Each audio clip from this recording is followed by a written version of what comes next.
வாழிய செந்தமிழ், வாழ்க நற்றமிழர், வாழிய பாரதமணி திருநாடு. பாரதமணி திருநாடு நேரில் அனைவருக்கும் வணக்கம். நாம் சோ அன்று சொன்னது என்ற தொடரை பார்த்து கொண்டிருக்கிறோம்.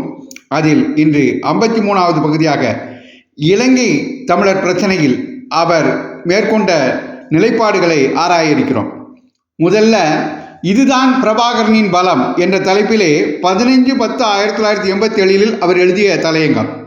அதாவது விடுதலை புலிகளை ஆரம்பத்திலிருந்தே அவர்களால் தமிழகத்திற்கும் ஈழத்திற்கும் நன்மை இல்லை என்று எடுத்துச் சொன்னவர், தன் உயிருக்கு அஞ்சாமல் அதை எடுத்துச் சொன்னவர் திரு சோ அவர்கள்தான். இந்திய இராணுவம் அமைதியை உருவாக்க அங்கு சென்றபோது அதையே எதிர்த்து போரிட்டவர்கள் விடுதலை புலிகள் என்பதை நாம் நினைவில் கொள்ள வேண்டும். அந்த நிலை உருவான போது அவர் எழுதிய தலையங்கம் இது. அதற்கு முந்தைய வரலாற்றையும் நாம் பார்க்க இருக்கிறோம். இதுதான் பிரபாகரனின் பலம். சிங்கள மக்களை பிரபாகரன் கோஷ்டியினர் கொன்று குவித்த போது தமிழகத்தில் பலர் அதை வீரம் என்று வர்ணித்தார்கள். அப்பாவி இலங்கை தமிழர்களில் பலர் பிரபாகரனின் வெறிக்கு பலியான போது அதை அவர்களுக்கு அளிக்கப்பட்ட தண்டனையாக தமிழகம் ஏற்றது. தன்னுடைய கோஷ்டியிலேயே பலரை பிரபாகரன் கொன்றபோது அதை கட்டுப்பாட்டை காக்கும் செயலாக தமிழகம் ஒப்புக்கொண்டது. பிரபாகரன் தன்னுடைய கூட்டாளிகளிலேயே ஒருவரை பட்டினி போட்டு சாகடித்த போது இறந்த மனிதர் தியாகம் செய்ததாக சொல்லி தமிழகம் தன்னைத்தானே ஏமாற்றி கொண்டது. இங்கே இவ்வளவு செல்லம் கொடுத்து வளர்க்கப்பட்டதால் பிரபாகரனின் அகங்காரமும் மூர்க்கத்தனமும் இப்போது உச்சக்கட்டத்திற்கு சென்றிருக்கின்றன. அவர் இந்தியாவையே எதிர்க்கிறாராம். இலங்கை தமிழ் மக்களுக்கு இந்தியா துரோகம் இழைத்து விட்டதாம். முதலிலேயே இவரை அடக்கியிருந்தால் இந்தியாவுக்கு இன்று இந்த அவமானம் நிகழ்ந்திருக்காது. இனியும் இந்தியா பொறுமை காட்டி பயனில்லை. பிரபாகரனின் ஒரே கோரிக்கை, தேர்தல் ஏதையும் நான் சந்திக்கும் அவசியம் இல்லாமல் இலங்கை தமிழ் பகுதிகளுக்கு என்னை மன்னனாக முடிசூட்ட வேண்டும் என்பதே.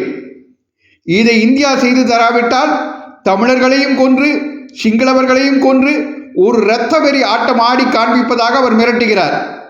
இதுதான் உண்மை. இந்தியா நினைத்தால், இந்திய இராணுவம் முனைந்தால் பிரபாகரனையும் அவரது கோஷ்டியினரையும் அடக்குவது என்பது ஒரு நாள் வேலையாக கூட இருக்காது. இருந்தும் பிரபாகரனால் எப்படி இவ்வளவு மிரட்ட முடிகிறது? தமிழகத்தில் அவர் சார்பில் நடத்தப்படும் பொய் பிரச்சாரம் தான் காரணம். பிரபாகரன் கோஷ்டியின் மீது இந்தியா நடவடிக்கை எடுத்தால் அது தமிழர்களுக்கு எதிராக எடுக்கப்படும் நடவடிக்கை என்ற வகையில் அங்கே தொடர்ந்து பிரச்சாரம் நடந்து வருகிறது. இதுதான் பிரபாகரனின் பலம். தமிழகத்தில் ஏதாவது உணர்ச்சி கொந்தளிப்பு ஏற்பட்டு விடுமோ என்ற தயக்கம் இந்திய அரசுக்கு வருவதற்கு இதுதான் காரணம்.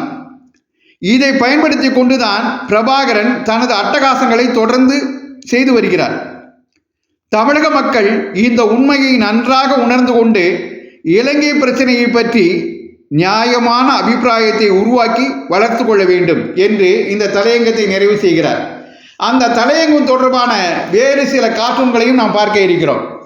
1/11/1987 துக்ளக் அட்டைப்படத்தில் திரு மு கருணாநிதியும் திரு அன்பழகனும் விடுதலை புலிகளை விமர்சனம் செய்பவர்கள் தமிழர்களே அல்ல அப்படின்னு ஒரு பேனரை தூக்கிக்கிட்டு நிற்கிறாங்க. அப்போது எதிர்க்க இலங்கையில் உள்ளவர்கள், அதாவது டெலோ பிளாட் தமிழின தலைவர் திரு அமிர்தலிங்கம், EPRLF அவங்கெல்லாம் சொல்கிறாங்க, விடுதலை புலிகள் செய்வது அட்டூழியம், இந்திய இராணுவம் செய்வது சரியே அப்படின்னு சொல்கிறாங்க. அப்போது திரு அன்பழகன் திரு கருணாநிதியை பார்த்து சொல்கிறார், என்னங்க இது, இவங்க இப்படி சொல்லி நம்ம பிழப்ப கெடுக்கிறாங்களே அப்படிங்கிறார்.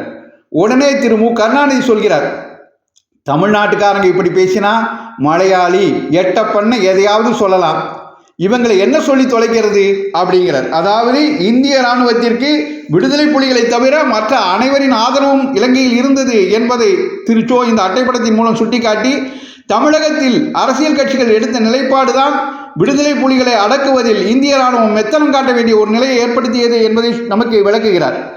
அதே அடுத்த கார்ட்டூன்லையும் விளக்குறார். தமிழகத்தில் நடக்கும் பொய் பிரச்சாரம் அப்படிங்கிற அந்த கார்ட்டூனில் இந்திய இராணுவத்தை பார்த்து பொதுமக்கள் கேட்குறாங்க, பார்த்துக்கிட்டே நிற்கிறீங்களே, ஏதாவது நடவடிக்கை எடுக்கக்கூடாதா அப்படின்னு. அப்பாவி இலங்கை தமிழர்களையும் மற்ற தீவிரவாதிகளையும் பிரபாகரன் கோஷ்டி விடுதலை புலிகள் சுட்டு கொண்டிருக்கிறார்கள். அப்போது இந்திய இராணுவ தலைமை, அவர் ஒரு சிங்குங்கிற மாதிரி படம் போட்டிருக்காங்க, அவர் அந்த தமிழகத்தில் நடக்கும் பொய் பிரச்சாரங்கிற சுவர் தான் தாங்கள் நடவடிக்கை எடுக்க தடுப்பரணாக இருக்கிறது என்பதை சுட்டிக்காட்டி இந்த சுவர் இருக்கிற தைரியத்திலே தான் அவங்க இஷ்டம் போல நடந்துக்கிறாங்க. முதல்ல இந்த சுவரை இடிக்கணும், அப்போத்தான் அவங்க அட்டூழியத்தை நிறுத்த முடியும் என்று தமிழகத்தில் நடக்கும் பொய் பிரச்சாரம் நிற்க வேண்டும் என்று சுட்டி காட்டுகிறார். அடுத்து அந்த பிரபாகரன் வளர்ந்த வரலாறை நாம் தெரிந்து கொள்வோம். அது கார்ட்டூனாகவே ஒரு சித்திரக்கதை மாதிரி காட்டிட்டார். யாழ்ப்பாணத்திலிருந்து இலங்கை இராணுவம் துரத்தப்பட்டு பிரபாகரன் வந்து சென்னைக்கு ஓடி வருகிறார். சென்னையில் திரு எம்ஜிஆர் கோடிகளை கொடுத்து உதவுகிறார். கேட்ட போதெல்லாம் பணம் தருகிறேன், எவ்வளவு ஆயுதம் வேண்டுமோ வாங்கிக் கொள்ளுங்கள், சிங்கள இராணுவத்தை எதிர்க்க பயன்படும் என்று எம்ஜிஆர் கொடுத்த ஆதரவு. இந்திரா காந்தி காலத்தில் இருந்த ஆதரவு சென்னையில் உலக நாடுகளில் உங்களுக்காக பிரச்சாரம் செய்கிறோம், இங்கே எல்லா வசதியும் தருகிறோம், இலங்கையையும் நிர்பந்திக்கிறோம், அதை தவிர எங்கள் இராணுவத்தை கொண்டே உங்களுக்கு பயிற்சி அளிக்கிறோம், ஆயுதமும் குடிக்கிறோம், சிங்கள இராணுவத்தை நன்றாக எதிர்க்க முடியும் என்று விடுதலை புலிகளுக்கு இந்திய அரசு தைரியம் கொடுக்கிறது. 4வது கார்ட்டூன், இந்த ஆயுதங்களை வைத்துக்கொண்டு மற்ற தீவிரவாத கோஷ்டிகளை கொள்ளுங்கள், தமிழ் மக்களிடம் வரி என்ற பெயரில் பணம் வரியுங்கள், நான் சென்னையிலேயே இருக்கிறேன், போங்கள், சிங்கள இராணுவம் எதிர்த்தாலும் சமாளியுங்கள் என்று தனது படையினரை சென்னையில் இவர் இருந்து கொண்டு யாழ்ப்பாணத்தில் அவர்களை நடவடிக்கை எடுக்க கோருகிறார். அடுத்து 5வது கார்ட்டூன், தமிழ் மக்களின் பிரதிநிதியாக இருக்கிறவர்களை கொல்லுங்கள், தலைமை விஷயத்தில் எனக்கு போட்டியே இருக்கக்கூடாது, போங்கள், நான் சென்னையிலே இருக்கிறேன் என்று தொடர்ந்து சொல்கிறார். 6வது கார்ட்டூன், ஓஹோ, இலங்கை இராணுவம் யாழ்ப்பாணத்தை நன்றாக சூழ்ந்து கொண்டு விட்டதா, நம்மால் சமாளிக்க முடியவில்லையா, சரி, இப்போது இந்தியா தலையிடும், இலங்கை அரசு பணிந்து சமரசம் செய்து கொள்ளும் என்று சொல்கிறார்கள். இந்த சமயத்தில் நான் யாழ்ப்பாணத்தில் இருந்தால்தான் புதிய ஏற்பாட்டில் எனக்கு முக்கியத்துவம் கிடைக்கும், என்னுடைய போட்டியாளர்கள் நெருங்காமல் பார்த்து கொள்ள வேண்டும், நான் அங்கே வருகிறேன் என்று சென்னையிலிருந்து அப்பொழுதுதான் யாழ்ப்பாணம் கிளம்புகிறார் திரு பிரபாகரன். அடுத்து இந்திய இலங்கை ஒப்பந்தம் ஏற்படுவது குறித்த பூர்வாங்க பேச்சு. திரு ராஜீவ்காந்தி, அப்போதைய பிரதமர் திரு ராஜீவ்காந்தி சொல்கிறார், ஒப்பந்தம் செய்கிறோம், தமிழர் நலன் பாதுகாக்கப்படுகிறது அப்படின்னு சொல்கிறார். அதற்கு திரு பிரபாகரன், என் நலன் பாதுகாக்கப்படவில்லையே, மற்ற தலைவர்களையும் ஏற்கிறீர்களே, இதை என்னால் பொறுக்க முடியாது, இருந்தாலும் ஒப்பந்தத்தை ஏற்கிறேன், ஆயுதங்களை ஒப்படைக்கிறேன் அப்படின்னு ஒரு 2 கட்ட மனநிலையில் சொல்கிறார்.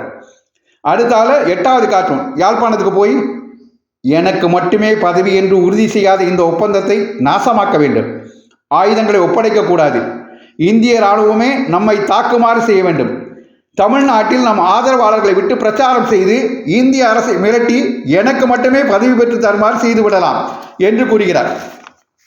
அடுத்த கார்ட்டூன் 9வது கார்ட்டூன், யாழ்ப்பாணத்தில் அப்போ அதாவது இந்திய இராணுவம் அங்கே இருக்குது, இந்திய அமைதிப்படை அங்கே இருக்கிறது. அந்த சமயத்தில் அந்த அடியாள் வந்து சொல்கிறார், இதுவரை மற்ற தீவிரவாத கோஷ்டிகள் 300 பேரை கொலை செய்து விட்டோம், அப்பாவி தமிழர்கள் பலரையும் தீர்த்து கட்டி விட்டோம், சிங்களவர்களையும் கொன்று குவித்து விட்டோம், இனி அமைதியை காக்க இந்திய இராணுவம் சும்மா இருக்க முடியாது அப்படின்னு அவங்கள நடவடிக்கை எடுக்க தூண்டினது விடுதலை புலிகள் அப்படிங்கிறத சுட்டி காட்டுறார். பலே ஷபாஷ் அப்படிங்கிறார் திரு பிரபாகரன். அடுத்தால யாழ்ப்பாணத்தில் மக்களை வந்து கேடயமாக வைத்துக்கொண்டு விடுதலை புலிகள் நிற்கிறார்கள். அதனால இந்திய இராணுவம் என்ன செய்வதுன்னு தெரியாமல் கை பிசைந்து கொண்டு நிற்கிறது.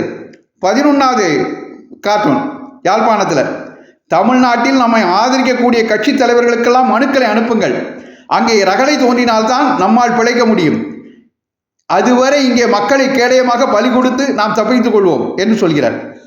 அதுதான் சென்னையில் வந்து செய்தியாக பிரச்சுரமாகிறது. தமிழ்நாட்டில் செய்திகள், ஆகா பிரபாகரன் தியாகி, வீராதி வீரர், விடுதலை வீரர், இந்தியா செய்வது அட்டூழியம் என்று.